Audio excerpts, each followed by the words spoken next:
Hello guys, pag-usapan lang natin si Ogie Diaz at sina Catherine Bernardo at Mayor Mart Alcala. Ayon kasi kay Ogie Diaz, lagot na.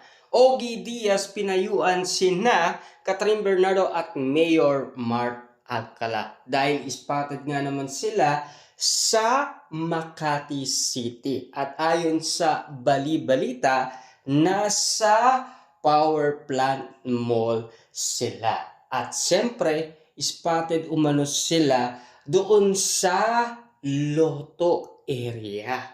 Doon sila nasilayan ng iba't ibang mga netizens. At lalong-lalo na, nanggaling umano kay Ogie Diaz ang balita kung sino ang minamahal ni Catherine Bernardo. Ayon kasi kay Ogie Diaz, kung sino daw ang laman ng puso ni Catherine Bernardo. Walang iba kundi si Mayor Mart Alcala. Marami nga naman kasing nagtatanong, di ba?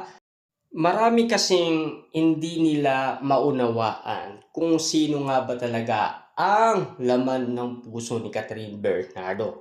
Dahil tinanong kasi yan ni Boy Abunda noon kay Catherine Bernardo. Noong sila ay nagpo-promote ng movie kasama si Alden Richard. Dahil alam nyo naman siguro, inaalam ng karamihan kung si Alden Richard at Catherine Bernardo ay magjowa na, 'di ba? Dahil sa napapansin nila at kinikilos nila. Samantala, may pasabog si Ogie Diaz na talagang kinagulat ng karamihan, lalong-lalo na ang mga Katden fans at Katniel fans. Nabulaga sila doon sa lihim na sinabi ni Ogie Diaz kung sino nga ba ang laman ng puso ni Catherine Bernardo. Walang iba kundi si Mayor Mart Alcala. Siyempre, nauna na si Mayor Mart Alcala kay Alden Richard. Siyempre, 2024 pa,